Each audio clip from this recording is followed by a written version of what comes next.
गोटे दिनर कथा जड़े पिला स्कूल छुट्टी समय तांको जेजेबापा को भेटापी गाँ को जाइथिला एवं से तांको जेजेबापा सह गाँव में बुलूला एवं खेत में काम करने जाऊला।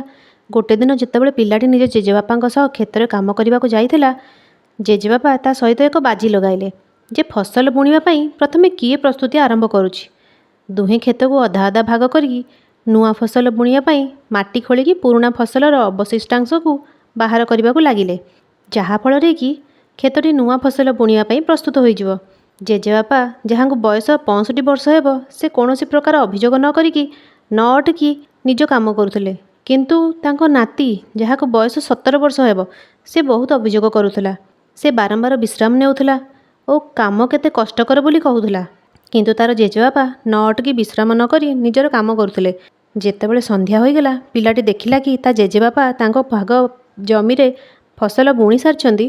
तांको जमी एबे फसल पई पूरा प्रस्तुत अछि, किंतु निजर भाग पड़िथिबा जमी रे एपर्यंत काम पूरा होई नाही। अधा जगह फसल बुणा होईछि आ अधा जगह पूरा खाली अछि। पिलाटी बहुत आश्चर्य होई पड़ला।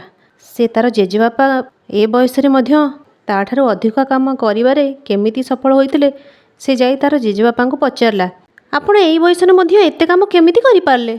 जेजेबापा उत्तर देई कहिले, जेतेबेले आमे चिंता करूँ जे काम केते कष्टकर बा केते काम बाकी अछि, ताहले आम मन बाहाना बनेबा आरंभ कर दिए। यही सब जिनिस विषय चिंता करिबाटा आम काम को अधिक कष्ट कर दिए। तेणु आमे स्थिर करिथिबा काम विषय अधिक चिंता करिबा उचित नुहे एवं सही काम को धीरे धीरे करुथिबा उचित। सांग माने एही कहानी आमे एही जिनस शिक्षा पाऊ जे जदि आमे स्थिर करथिबा कार्य विषय अधिक चिंता करूँ तेबे सेही काम आम पई बहुत कष्टसाध्य मन हुए। तेणु अधिक चिंता न करी एही काम को आरंभ एवं शेष करबा उचित, ताहले कामटी कंप्लीट हो जिवो। सांग माने जदि गपटी भल लागे तो लाइक शेयर सब्सक्राइब निश्चय करिवे। जय जगन्नाथ।